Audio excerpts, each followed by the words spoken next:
أعوذ بالله من الشيطان الرجيم. بسم الله الرحمن الرحيم.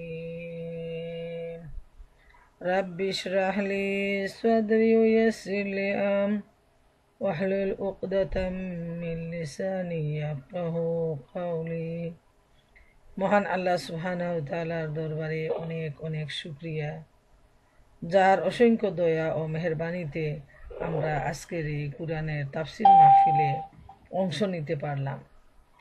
লাখো কোটি সালাম ও দুরুদ পেশ করছি আখেরি নবী রহমতুল্লিল আলামিন মুহাম্মদুর রাসূলুল্লাহ সাল্লাল্লাহু আলাইহি ওয়াসাল্লামের শানে, যিনি হচ্ছেন মানবতার শিক্ষক, পথ প্রদর্শক। উপস্থিত আমার প্রিয় বোনেরা, সবাইকে আসসালামু আলাইকুম ও রহমতুল্লাহ। আজকে আমাদের নিয়মিত দারসুল কুরআন প্রোগ্রামের ধারাবাহিক সূরা আল আরাফের 59 নম্বর আয়াত থেকে 72 নম্বর আয়াত পর্যন্ত তেলাওয়াত ও তরজমা করে শোনাবে আমাদের বোন তাবাসসুম। 59 থেকে 72।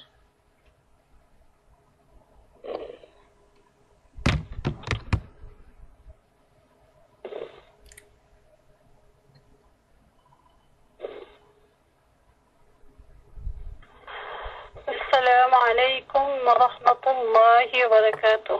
وعليكم السلام ورحمة الله وبركاته. أعوذ بالله من الشيطان الرجيم. بسم الله الرحمن الرحيم. لقد أرسلنا نوحا إلى قومه فقال يا قوم اعبدوا الله ما لكم من إله غيره إني أخاف عليكم عذاب يوم عظيم.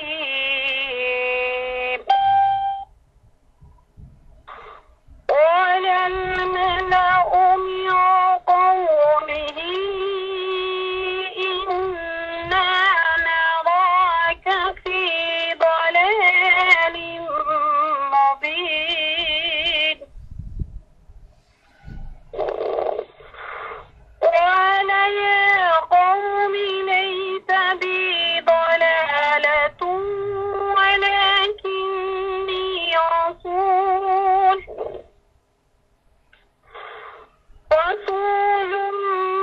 من رب العالمين.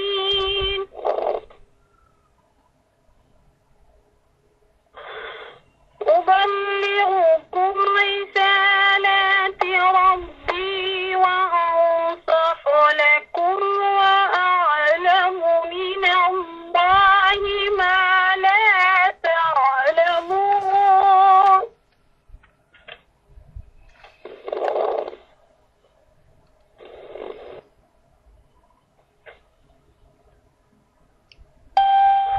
أوعجبتم جاءكم ذكر من ربكم على رجل منكم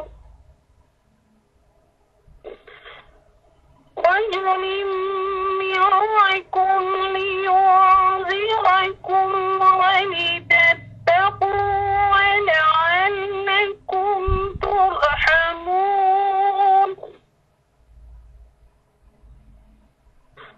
فكذبوا فأنجيناه والذين معه في الفلك وأغرقنا الذين كذبوا بآياتنا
পাঠাই। সে বলে, হে আমার সহজাতীয় ভাইয়েরা, আল্লাহর ইবাদত করো, তিনি ছাড়া তোমাদের আর কোনো ইলাহ নেই। আমি তোমাদের জন্য একটি ভয়াবহ দিনের আযাবের আশঙ্কা করছি। তার সম্প্রদায়ের প্রধান জবাব দেয়, আমরা তো দেখতে পাচ্ছি তুমি সুস্পষ্ট গোমরাহিতে লিপ্ত হয়েছ। নূহ বলে, হে আমার সম্প্রদায়ের ভাইরা, আমি কোনো গোমরাহিতে লিপ্ত হইনি, বরং আমি রব্বুল আলামিনের রাসূল। তোমাদের কাছে তো আমার রবের বাণী পৌঁছে দিচ্ছি। আমি তোমাদের কল্যাণকামী। আল্লাহর পক্ষ থেকে আমি এমন সব কিছু জানি যা তোমরা জানো না।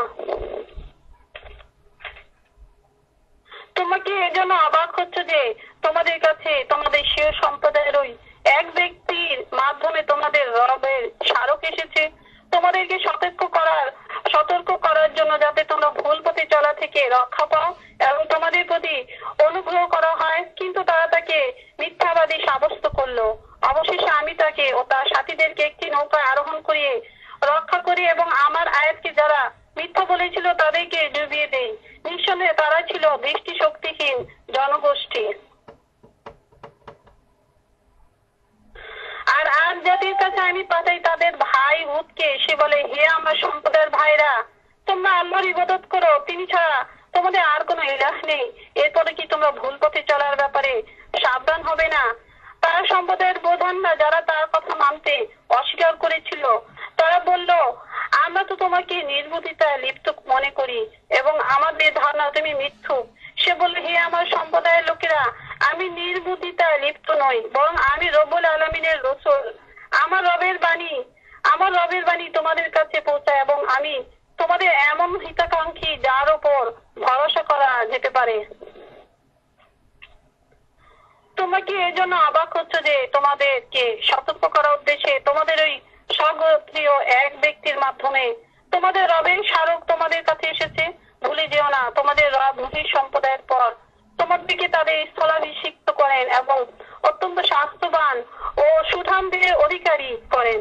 কাজে আল্লাহ অপরিসীম শক্তির কথা স্মরণ রাখো, আশা করা যায় তোমরা সফলকাম হবে। তারা জবাব দিল, তুমি কি আমাদের কাছে এজন্য এসেছো যে আমরা এখন তা আল্লাহর ইবাদত করব এবং আমাদের বাপ দাদারা যাদের ইবাদত করে এসেছে তাদেরকে পরিহার করব? বেশ, যদি তুমি সত্যবাদী হও তাহলে আমাদের যে আযাবের হুমকি দিচ্ছ তা নিয়ে এসো। সে বলল, তোমাদের রবের অনুসম্পাদ করেছে তোমাদের উপর এবং তার গজবও। তোমরা কি আমার সাথে এমন কিছু নাম নিয়ে বিতর্ক করছো যেগুলো তৈরি করেছো তোমরা তোমাদের বাপ দাদারা এবং যেগুলো সপক্ষে আল্লাহর কোনো সনদ নাজিল করেননি? ঠিক আছে, তোমরা অপেক্ষা করো এবং আমিও তোমাদের সাথে অপেক্ষা করছি। অবশেষে নিজ অনুগ্রহে আমি হুদ ও তার সাথীদেরকে উদ্ধার করি এবং আমার আয়াতকে যারা মিথ্যা বলেছিল এবং যারা ঈমান আনেনি তাদেরকে নিশ্চিহ্ন করে দেই। আল্লাহ যা বলেছেন সত্য বলেছেন। এতক্ষণ আমি আপনাদেরকে সূরা আল আরাফের 59 নম্বর আয়াত থেকে নিয়ে 72 নম্বর আয়াত পর্যন্ত তেলাওয়াত এবং তার তরজমা করলাম। এখন আমাদের বোন শ্রদ্ধেয় ডাক্তার মালিকা বেগম, উনি ওনার সংক্ষিপ্ত দর্শ পেশ করবেন। জাযাকাল্লাহু খাইরান। আলহামদুলিল্লাহ, আমরা তেলাওয়াত ও তরজমার পর এখন এই আয়াতগুলোর উপর দার্স পেশ করব ইনশাআল্লাহ তাআলা। আল্লাহ সুবহানাহু তাআলা আমাকে তৌফিক দান করুন। ওমা তৌফিকি ইল্লা বিল্লাহ, আলাইহি তাওয়াক্কালতু ওয়া ইলাইহি উনীব। মহান আল্লাহ রাব্বুল আলামিন সূরা আল আরাফের 59 নম্বর আয়াতে ইরশাদ করেন, আমি নূহকে তার জাতির নিকট প্রেরণ করেছিলাম, সুতরাং সে তাদেরকে সম্বোধন করে বলেছিল, হে আমার জাতি, তোমরা শুধু আল্লাহর ইবাদত করো, তিনি ছাড়া তোমাদের আর কোনো মাবুদ নেই। আমি তোমাদের প্রতি এক গুরুতর দিবসের শাস্তির আশঙ্কা করছি। এই আয়াতে করিমা শুনেই আমরা বুঝতে পারতেছি যে নূহ আলাইহিস সালাম তার জাতির নিকট তাদেরকে সম্বোধন করে বললেন যে তারা যেন আল্লাহ তাআলার ইবাদত করে আর আল্লাহ ছাড়া কোনো মাবুদ নেই এর উপর বিশ্বাস স্থাপন করে, আর যদি তারা না করে তাহলে একটা ভয়াবহ শাস্তির দিনের আযাব তাদের উপর নেমে আসবে। এই ভবিষ্যৎবাণীটাও নূহ আলাইহিস সালাম তার জাতিকে জানিয়ে দিলেন। আমরা দেখি যে আল্লাহ তাআলা এই সূরার শুরুতেই হযরত আদম আলাইহিস সালাম এবং তার সম্পর্কে ঘটনা বর্ণনা দিয়েছেন সূরা আরাফের শুরুতে। আর হযরত নূহ আলাইহিস সালামের ঘটনা তিনি প্রথমেই শুরু করলেন, কেননা তিনি ছিলেন সর্বপ্রথম রাসূল যাকে আল্লাহ তাআলা হযরত আদম আলাইহিস সালামের পরে দুনিয়ায় পাঠিয়েছিলেন।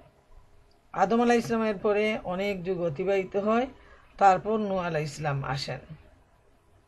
মুহাম্মদ ইবনে ইসহাক বলেন, কোন নবী তার কওমের পক্ষ থেকে দেয়া এত কষ্ট সহ্য করেনি যত কষ্ট হযরত নূহ আলাইহিস সালাম সহ্য করেছেন। যেহেতু নূহ আলাইহিস সালাম দীর্ঘ ৯৫০ বছর তার কওমের মধ্যে ছিলেন, এত দীর্ঘ হায়াত আর কোন নবী পেয়েছেন বলে ইতিহাসে কথা উল্লেখ নেই।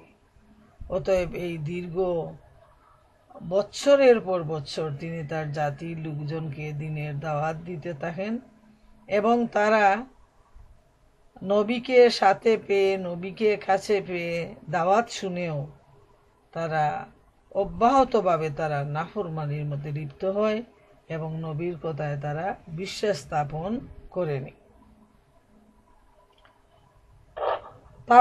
তাদের অবস্থা এই ছিল যে হযরত ইবনে আব্বাস রাদিয়াল্লাহু তাআলা আনহু ও তাফসীরের পণ্ডিতগণ বলেন যে তারা প্রতিমা পূজা করত। আর এই যে মূর্তি পূজাটা শুরু এভাবে হয়েছিল যে সৎ এবং পুণ্যবান ব্যক্তিগণ যখন মারা গেলেন তখন তাদের অনুসারীরা তাদের কবরের উপর মসজিদ বানিয়ে দেয় এবং তাদের ফটো তৈরি করে মসজিদের মধ্যে টাঙ্গিয়ে রাখে, যাতে এগুলো দেখে তাদের অবস্থা ও ইবাদতকে তারা স্মরণ করতে পারে। এর ফলে যেন নিজেদেরকে তাদের মতো করে গড়ে তোলার চেষ্টা করতে পারে। যখন কয়েক যুগ অতিবাহিত হয়ে গেল তখন ওই ফটোগুলোর পরিবর্তে তাদের মূর্তি তৈরি করা হলো। কিছুদিন পর তারা ওই মূর্তিগুলোকে সম্মান দেখাতে লাগলো এবং এগুলোর ইবাদত এভাবেই তারা শুরু করে দিল এবং পরবর্তীতে তাদের অনুসারী যারা তারা এভাবেই মূর্তি পূজার প্রচলন করে এবং সিলসিলাভাবে ক্রমাগতভাবে একের পর এক অনুসারীরা এভাবেই তারা মূর্তি পূজায় আকৃষ্ট হয়।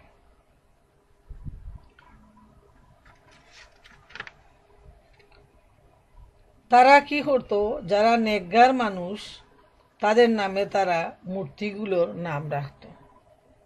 যেভাবে বর্তমানে যেটা শুরু হয়েছে যে বিশেষ বিশেষ পীর ফকির আউলিয়া দরবেশ সৃষ্টি করে এদের নামে তারা উরস করে, এদের নামে তারা জলসা করে, এইভাবে তারা এক ধরনের মূর্তির পূজার মতো তারা শুরু করে দেয়। তো পূর্ববর্তী যুগে এ ধরনের অবস্থা ছিল, নেককার মানুষের নামে তারা মূর্তি তৈরি করত, তাদের নাম রাখত যেমন ওয়াদ, সুয়া, ইয়াগুস, নাসর ইত্যাদি। যখন এই মূর্তিমানের পূজা বেড়ে চলল তখন আল্লাহ তাআলা স্বীয় রাসূল হযরত নূহ আলাইহিস সালামকে প্রেরণ করলেন। তিনি তাদেরকে এক ও লা শরীক আল্লাহর ইবাদত করার নির্দেশ দিলেন। তিনি বললেন, হে আমার কওম, তোমরা শুধুমাত্র আল্লাহর ইবাদত করো, তিনি ছাড়া তোমাদের আর কোনো মাবুদ নেই। আমি তোমাদের প্রতি বিষম দিনের শাস্তির আশঙ্কা করছি।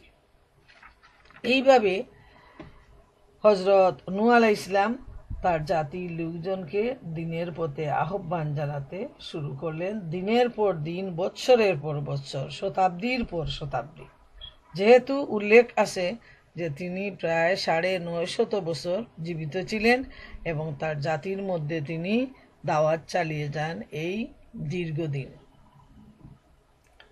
৬০-৬১ নম্বর আয়াতে আল্লাহ সুবহানাহু ওয়া তাআলা ইরশাদ করেন,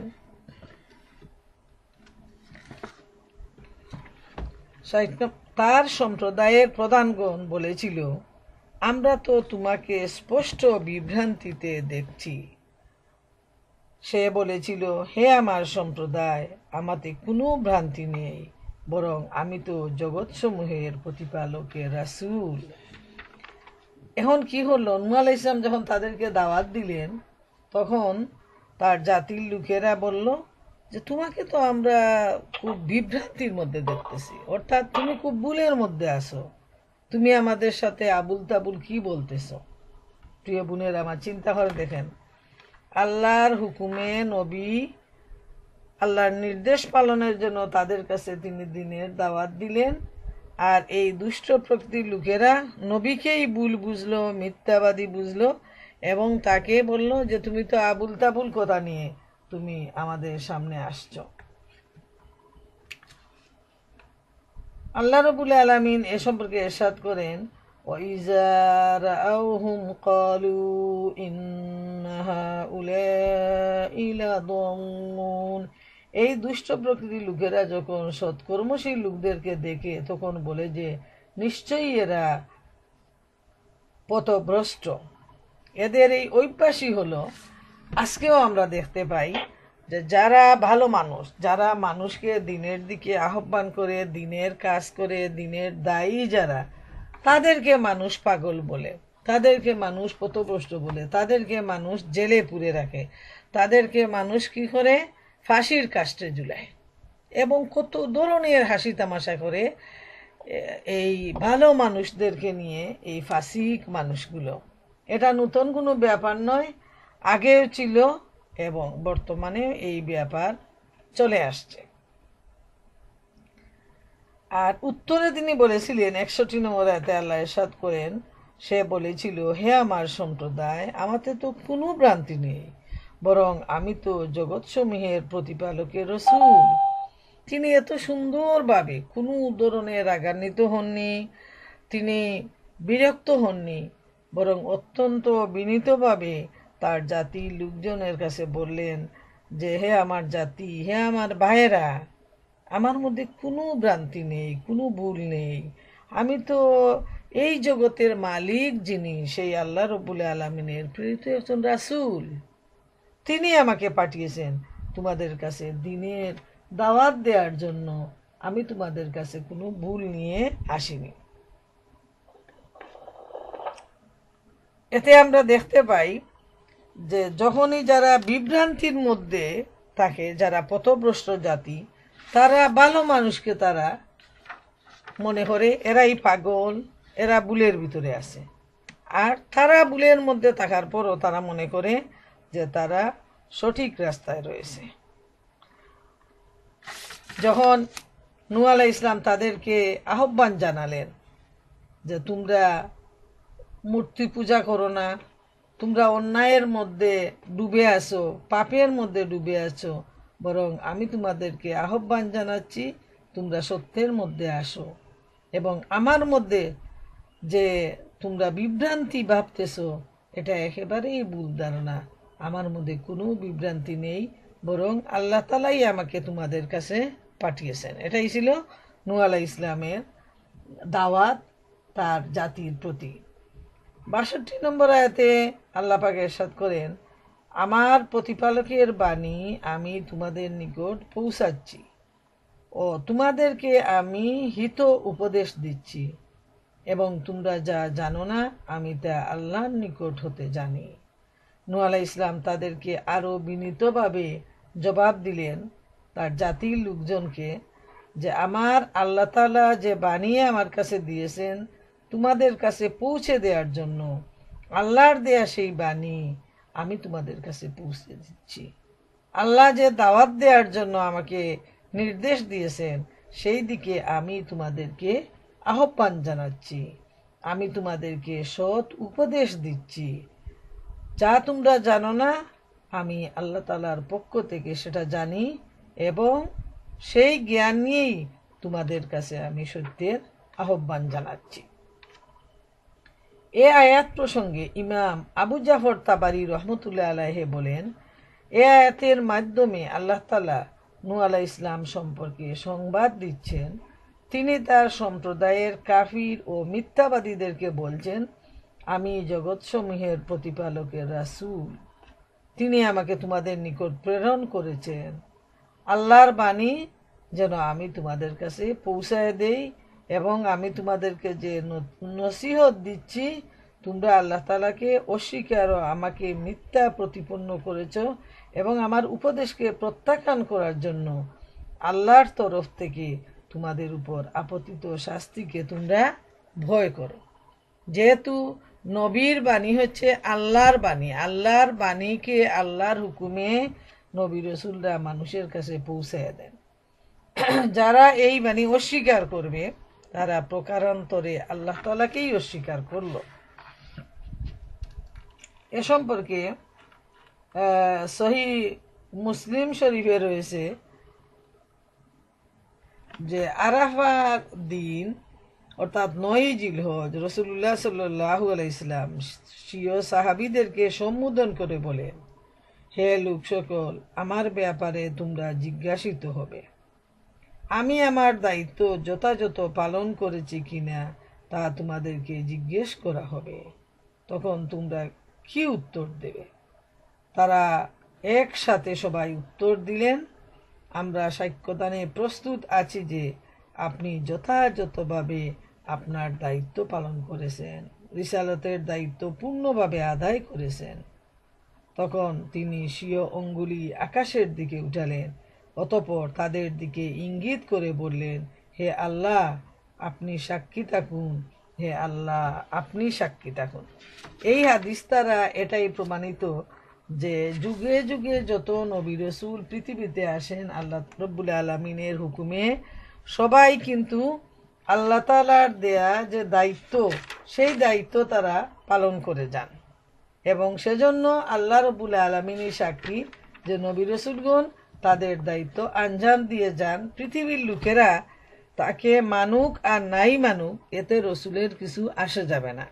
বরং রসুলের দায়িত্ব হলো যে এই দাওয়াতটা মানুষের কাছে পৌঁছায় দেয়া, এবং যারা দাওয়াত অস্বীকার করবে তাদেরকে সতর্ক করে দেয়া যে এর ফলাফল খুবই কঠিন, খুবই ভয়াবহ। 63 নম্বর আয়াতে আল্লাহ তাআলা ইরশাদ করেন, তোমরা কি বিস্মিত হচ্ছ যে তোমাদেরই একজনের মাধ্যমে তোমাদের প্রতিপালকের নিকট হতে তোমাদের নিকট উপদেশ এসেছে, যাতে সে তোমাদেরকে সতর্ক করে তোমরা সাবধান হও এবং তোমরা অনুকম্পা লাভ করো।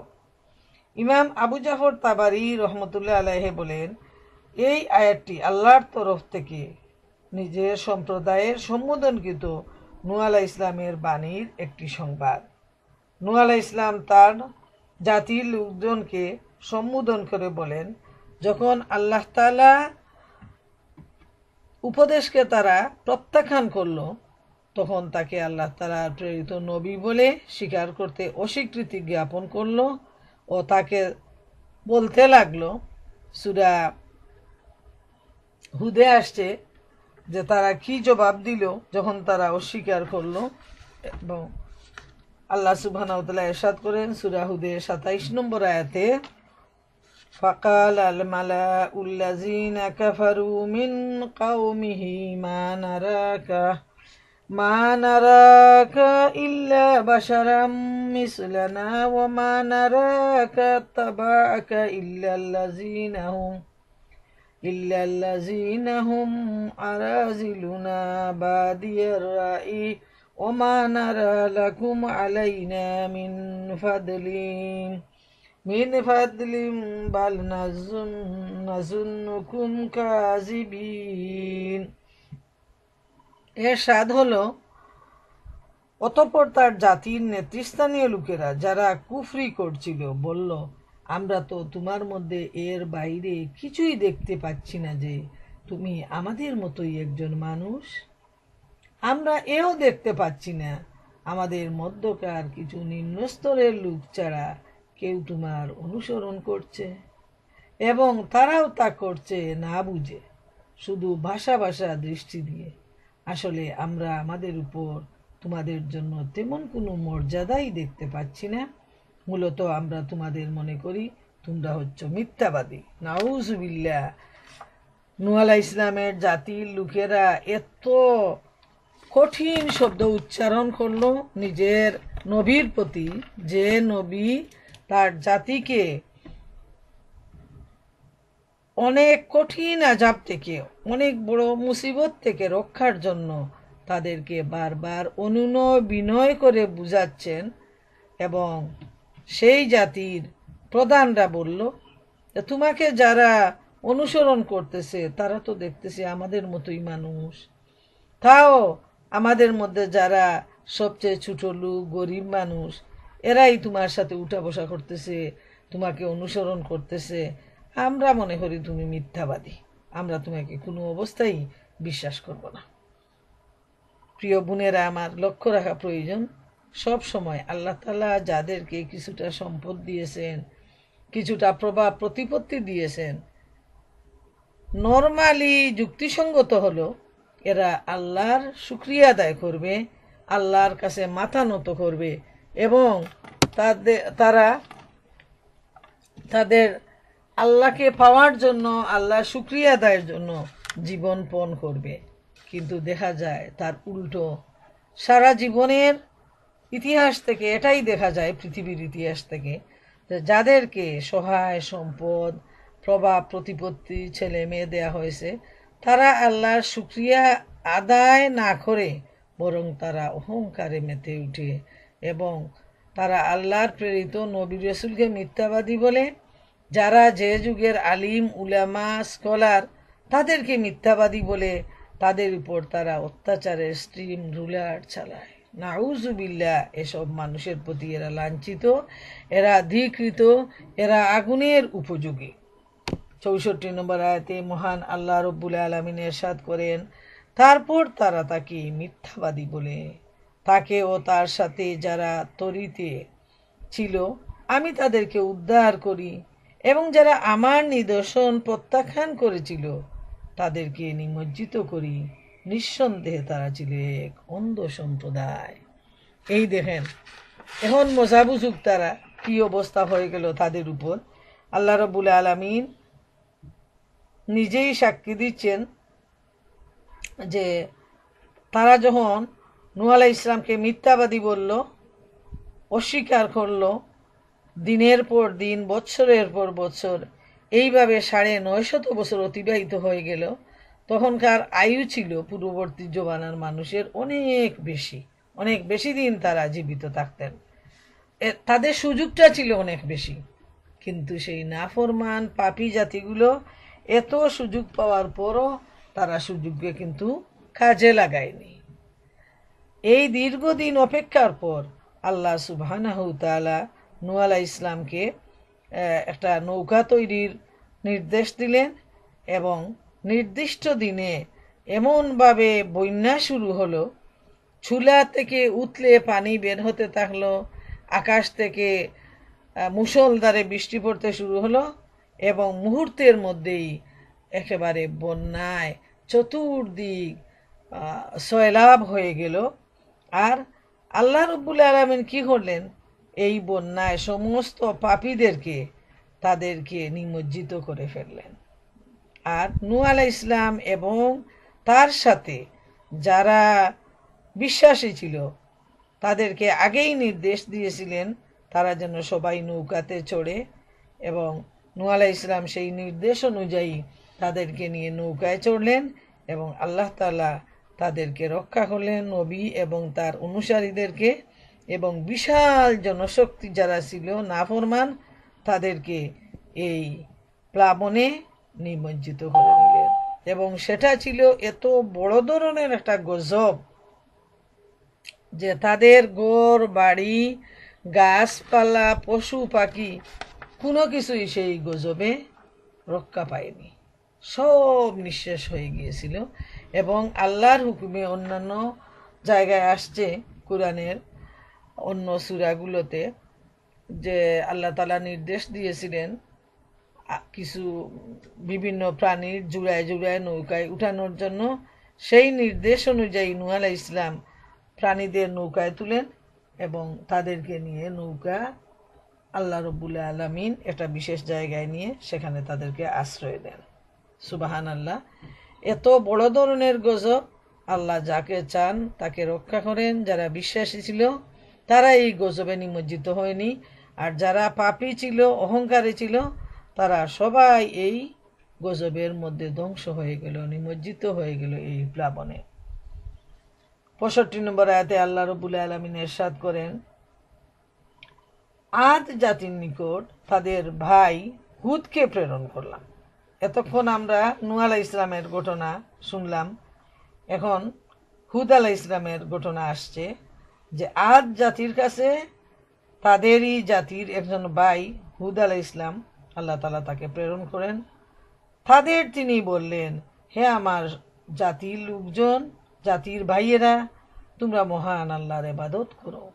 তোমাদের জন্য তিনি ব্যতীত অন্য কোনো ইলাহ নেই। তোমরা কি তাকওয়া অবলম্বন করবে না?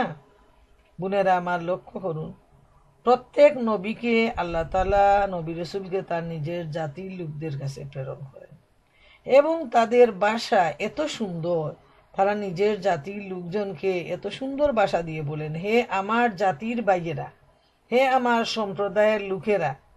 এইভাবে সুন্দরভাবে তাদেরকে আহ্বান করে এমন বড় কিছু বলেন না যে আমাকে এই দাও, সেই দাও, এই করো, সেই করো, বরং তাদেরকে দুজখের আযাব থেকে বাঁচানোর জন্য যে কথাটা বলেন সেটা হলো, তোমরা মহান আল্লাহ রাব্বুল আলামিনের ইবাদত করো। তিনি ছাড়া আর কোনো ইলাহ নেই। তিনি হচ্ছেন এক, তিনি হচ্ছেন একক, তিনি ছাড়া আর কোনো মাবুদ নেই, তিনি ছাড়া ইবাদতের যোগ্য আর কোনো ইলাহ নেই। এটাই ছিল সমস্ত নবী রাসূলগণের দাওয়াত। নবী রাসূলরা নিজে কোনো কিছু পাওয়ার জন্য আসেননি, নিজের ব্যক্তিগত জীবনের স্বার্থ উদ্ধারের জন্য তারা একটা বাক্যও তাদের মুখ দিয়ে আসেনি, বরং আল্লাহ তাআলা যেভাবে তাদেরকে শিখিয়ে দিয়েছেন, যে কাজের নির্দেশ দিয়েছেন, শুধুমাত্র সেই নির্দেশ পালনের জন্যই তারা পৃথিবীতে আসেন, এবং দিনের পর দিন অনেক অত্যাচার, লাঞ্ছনা, কষ্ট সহ্য করেও তারা মুখ বন্ধ করে বসে থাকেননি, তারা রাগ করেননি, তারা নিজেরা বিশ্রাম গ্রহণ করেননি, আরামায়েশে জীবনযাপন করেননি, বরং অত্যাচার, নির্যাতন সহ্য করেও আল্লাহর দেয়া যে দায়িত্ব, সেই দায়িত্ব পালন করে তারা দুনিয়া থেকে বিদায় নেন। হুদ আলাইহিস সালাম বলেন যে, হে আমার জাতি, হে আমার সম্প্রদায়, আল্লাহর ইবাদত করো, শুধু আল্লাহর জন্য ইবাদতকে নির্ধারণ করো, তার সাথে অন্য কাউকে মাবুদ মনে করো না, কেননা তিনি ব্যতীত তোমাদের আর কোনো মাবুদ নেই। তোমরা কি তোমাদের আল্লাহকে ভয় করবে না? তিনি তোমাদের ও তোমাদের ব্যতীত অন্য সকলের সৃষ্টিকর্তা, রিজেক দাতা। এই দুনিয়া আখেরাত সব কিছুর মালিক একমাত্র তিনি। তোমরা তার শাস্তিকে ভয় করো।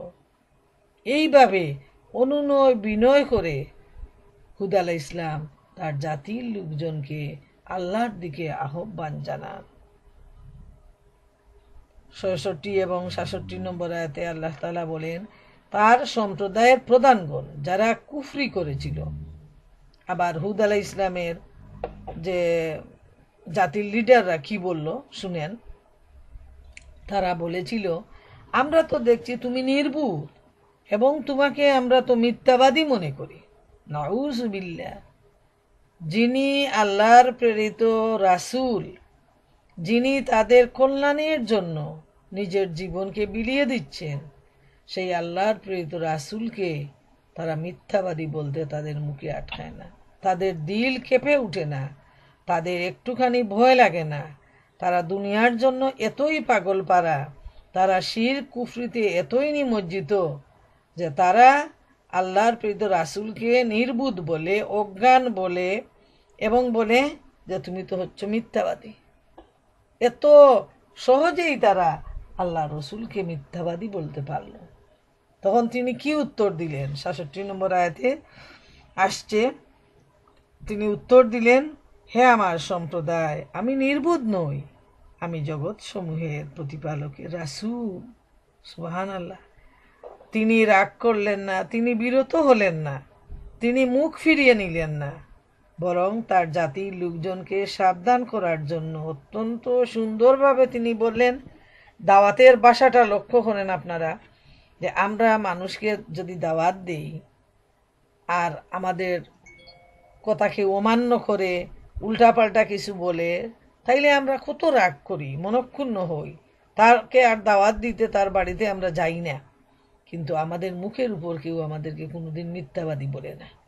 হয়তো আড়ালে বলতে পারে উনার সময় আছে, আর খাইয়া দাইয়া কাজ পায় না, আমেরিকায় আসছে আনন্দ ফুর্তি করবে, তাও মানুষের ঘরে ঘরে এই কোরআনের জন্য দাওয়াত দিচ্ছে, ওয়াজের জন্য দাওয়াত দিচ্ছে, এদের মতো বুকার আছে নাকি, এই সব কথা বলবে, যেটা শুনলে আমাদের হাসি পায়।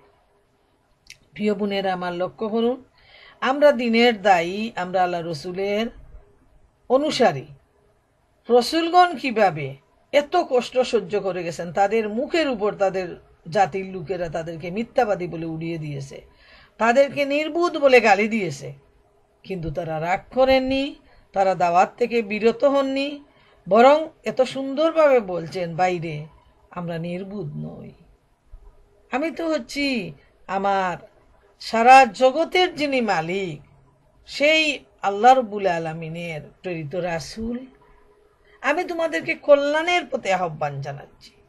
সুবহান আল্লাহ, এত সুন্দরভাবে এই রাসূলরা তাদের ভাইদের কাছে, তাদের জাতির কাছে তারা দাওয়াত পৌঁছালেন।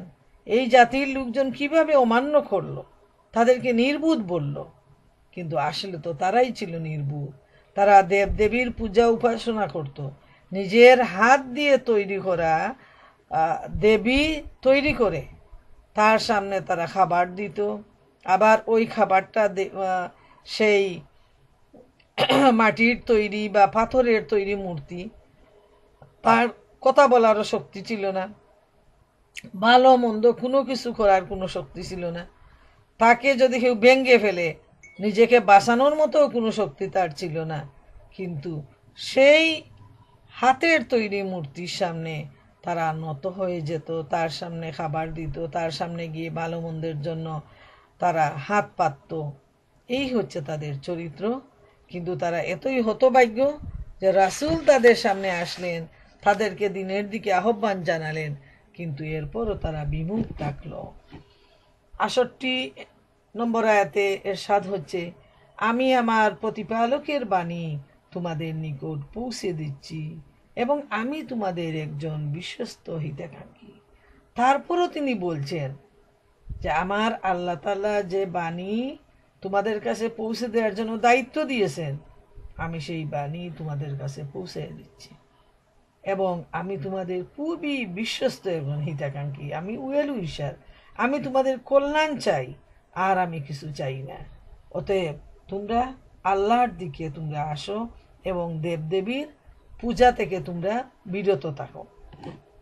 তারপর বলছেন ৬৯ নম্বর আয়াতে তিনি বলছেন, তোমরা কি বিস্মিত হচ্ছ যে তোমাদের নিকট তোমাদের একজনের মাধ্যমে তোমাদের প্রতিপালকের নিকট হতে তোমাদেরকে সতর্ক করার জন্য উপদেশ এসেছে? এবং স্মরণ করো, আল্লাহ তোমাদেরকে নূহ আলাইহিস সালামের সম্প্রদায়ের পরে তাদের স্থলাভিষিক্ত করেছেন এবং তোমাদের অবয়ব অন্য লোক অপেক্ষা শক্তিতে অধিকতর সমৃদ্ধ করেছেন। সুতরাং তোমরা আল্লাহর অনুগ্রহ স্মরণ করো, হয়তো তোমরা সফল কাম হবে।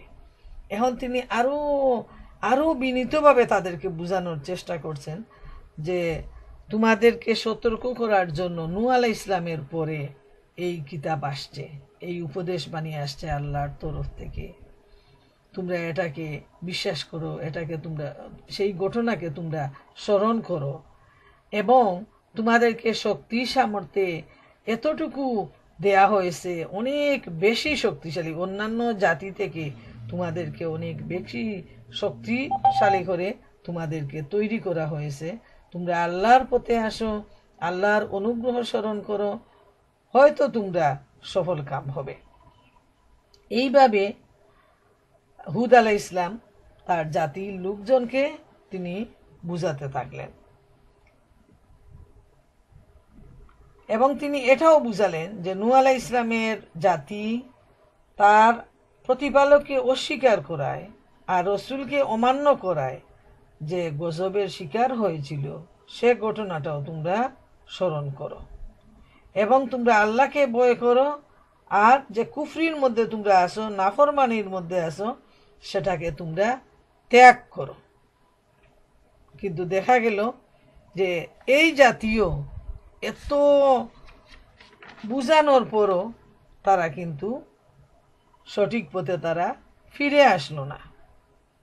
ইবনে ইসহাক হতে বর্ণিত, তিনি বলেন, যখন আল্লাহ তাআলা আদ সম্প্রদায় নিকট হুদ আলাইহিস ইসলামকে তাদের নবী হিসাবে প্রেরণ করেন, তখন তাদের বাসস্থান ছিল আহকাফ নামক এক জায়গায়।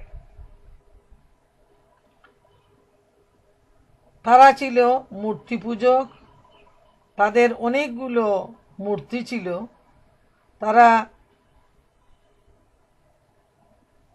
অন্যায়ের মধ্যে, অবিচারের মধ্যে তারা লিপ্ত ছিল, এবং তাদের শক্তি সামর্থ্য এতটুকু ছিল যে তারা বিরাট বিরাট স্মৃতিস্তম্ভ, বিরাট বিরাট ঘর বাড়ি তারা কিন্তু তৈরি করত। আজ জাতিকে আল্লাহ রব্বুল আলামিন এত শক্তি সামর্থ্য দিয়েছিলেন যে তারা অনেক বেশি শক্তি সম্পন্ন ছিল। যেমন এ সম্পর্কে আমরা দেখি সূরা শুআরার 128 থেকে 131 নম্বর আয়াত পর্যন্ত আমরা দেখতে পাই, আল্লাহ তাআলা ইরশাদ করেন, আতাবনুনা বিকুল্লি রিবইন আয়াতান তাবাসুন ওয়াতাত্তাখিজুনা মাসানিয়া লাআল্লাকুম তাখলুদুন ওয়াইজা বাতাশতুম জাব্বারিন ফাত্তাকুল্লাহা ওয়াতিউন। এর সাথ হচ্ছে, তাদেরকে বলা হচ্ছে যে তোমরা প্রতিটি উঁচু স্থানে স্মৃতিসৌধ হিসাবে বড় বড় ঘর বানিয়ে নিচ্ছ, যা তোমরা একান্ত অপচয় হিসাবে করছো। এমন নিপুণ শিল্পকর্ম দিয়ে প্রাসাদ বানাচ্ছ, যা দেখে মনে হয় তোমরা বুঝি এই পৃথিবীতে চিরদিন থাকবে। অপরদিকে তোমরা যখন কারো উপর আঘাত হানো, সে আঘাত হানো অত্যন্ত নিষ্ঠুর স্বেচ্ছাচারী হিসাবে। অতএব তোমরা আল্লাহ তাআলাকে ভয় করো এবং আমার আনুগত্য করো।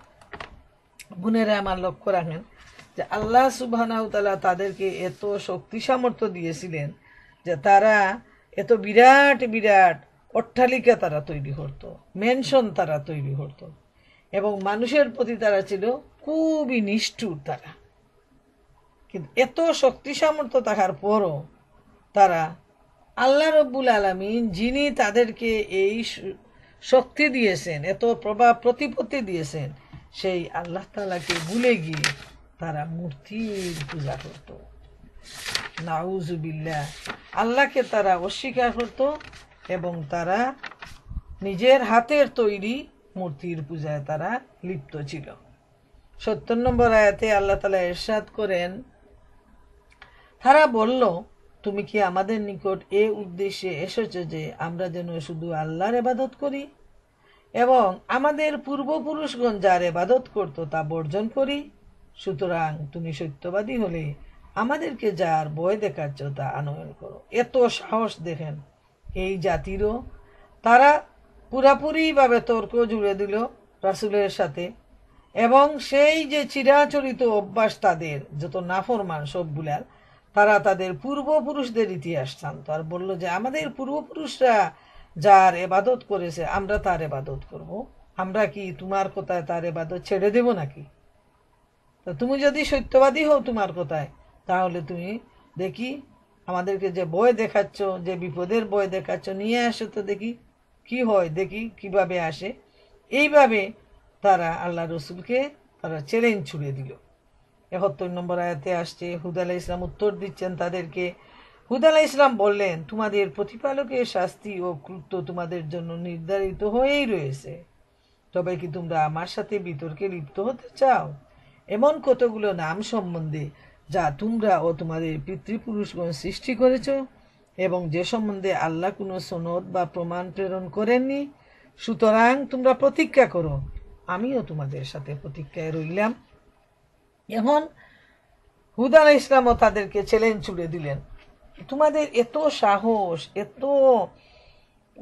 এত তোমরা পাপী যে আল্লাহর যে শাস্তি, যে রাগ তোমাদের জন্য সেটা তো আল্লাহ তাআলা লিখেই দিয়েছেন, তোমরা এত নাফরমান, তোমাদের উপর শাস্তি আসবে। কিন্তু তারপরও তোমরা ভুলে গেছো, আমার সাথে তোমরা বিতর্ক করতেছো। তাইলে দেখা যাক, তোমরা অপেক্ষা করো সেই দিনটির। আর আমি অপেক্ষা করতেছি। অনেক সময় আমরা এরকম বলি না, কেউ যদি খুব বেশি, যেমন বাংলাদেশে বর্তমানে যেভাবে অত্যাচার চলতেছে, ভালো ভালো মানুষ যারা তাদেরকে ফাঁসি দিল, এখন তাদের ছেলেদেরকে ওরা ঘর থেকে তুলে নিয়ে যাচ্ছে, গুম করে দিচ্ছে। এখন সব মানুষরা ফেসবুকে কমেন্ট করতেছে, এমনিতেও বলতেছে যে আল্লাহর গজবের অপেক্ষায় আছি, আল্লাহ বিচার করবেন, দেখি কি হয়, ওদের কি অবস্থা হয়, আল্লাহ যেন আমাদেরকে দেখায়। এইভাবে যেমন আমরা বলে থাকি, ঠিক নবী রসুলরা তারা তো কত সবরগার, কত ধৈর্যশীল, কিন্তু তাদের এই নাফরমানিতে তখন নবী রসুলগণ বললেন যে তোমরা যে দিনের জন্য অপেক্ষা করতেছো, যে শাস্তির দিনটা, সেটা তো আল্লাহর পক্ষ থেকে নির্ধারিত হয়ে আছে, সেটা আসবেই। অতএব তোমরা অপেক্ষা করো সেই দিনটার, আর আমি অপেক্ষা করলাম, দেখি তখন কি হয়। এই চ্যালেঞ্জটা দিলেন। 72 নম্বর আয়াতে আল্লাহ বলেন, এরপর তাকে ও তার সঙ্গীদেরকে আমার অনুগ্রহে উদ্ধার করেছিলাম, আর আমার নিদর্শনকে যারা প্রত্যাখ্যান করেছিল এবং যারা মুমিন ছিল না তাদেরকে নির্মূল করে দিলাম। সুবহান আল্লাহ, সুবহান আল্লাহ। আল্লাহর আযাব আসতে মোটেই সময়ের প্রয়োজন হয় না। কোন বললেই ফায়াকুন, সাথে সাথে আযাব এসে যায়, সাথে সাথে সেটা ঘটে যায়। যারা এত বিতর্ক করলো, এত বদ নসিব তাদের, নবীকে সাথে পেয়ে তারা নবীর প্রতি অবিশ্বাস করলো। যাকে বিশ্বাস করা উচিত, যাকে সম্মান করা উচিত, শ্রদ্ধা করা উচিত, মান্য করা উচিত, সেই আল্লাহ রসুলকে অমান্য করলো, মিথ্যাবাদী সাব্যস্ত করলো, তার কাছে চ্যালেঞ্জ দিল শাস্তির জন্য, এবং নির্ধারিত সময়ে আল্লাহর পক্ষ থেকে সেই সামুদ জাতির প্রতি বড় ধরনের গজব আসলো। আল্লাহ তাআলা তাদেরকে ধ্বংস করে দিলেন। যারা মুমিন ছিল না সবাইকে আল্লাহ রব্বুল আলামিন ধ্বংস করলেন, এবং হুদ আলাইহিস ইসলাম আর যারা তার সাথে অনুসারী ছিল তাদেরকে আল্লাহ রব্বুল আলামিন সেই ধ্বংস থেকে রক্ষা করলেন। অতএব প্রিয় বোনেরা আমার, আমরা এই আয়াতগুলোতে থেকে যে শিক্ষাটা নিব সেটা হলো যে অত্যন্ত সুন্দরভাবে আল্লাহ সুবহানাহু ওয়া তাআলা আমাদের সামনে পূর্ববর্তী জাতিদের ইতিহাস তুলে ধরছেন। আল্লাহ যদি না জানাতেন তাহলে আমরা জানতাম না। এত শক্তিশালী জাতি, তাদের সামনে রসুল আসছেন আল্লাহর দেয়া কিতাব নিয়ে, নসিহত নিয়ে, কিন্তু দেখি নূহ আলাইহিস ইসলামের সাথেও তারা তর্ক জুড়ে দিল, চ্যালেঞ্জ করলো, নির্যাতন করলো। হুদ আলাইহিস ইসলামের সাথেও আজ জাতি অনেক অন্যায়, অবিচার, নির্যাতন করলো, এবং আল্লাহ রব্বুল আলামিন নির্দিষ্ট সময়ে সেই জাতিদেরকে ধ্বংস করে দিলেন, তাদের কেউ বেঁচে রইল না।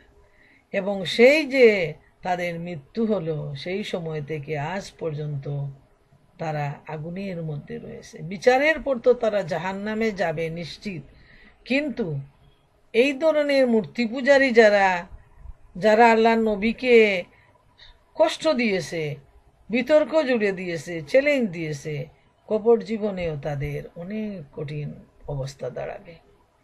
আল্লাহ তাআলা আমাদেরকে মাফ করুন। আমাদের ভাগ্য খুশনসিব, আল্লাহ তাআলা আমাদেরকে ঈমানদার হিসাবে জন্ম দিয়েছেন। এখন সবচেয়ে বড় কঠিন সময় এই ঈমানকে বাঁচিয়ে রাখা, ঈমানকে টিকায় রাখা, ঈমানের উপর টিকে থাকা।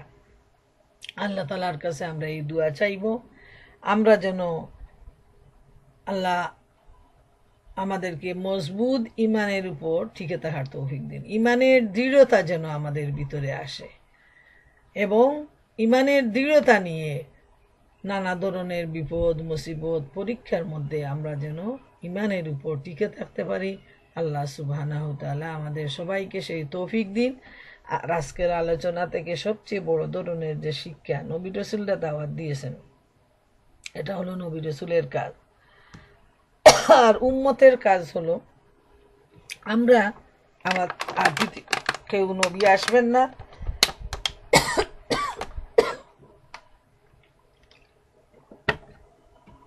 অতএব আমরাও যেন আজীবন দাওয়াতের কাজ অব্যাহতভাবে চালিয়ে যাই। আমাদেরকে আল্লাহ তৌফিক দেবে।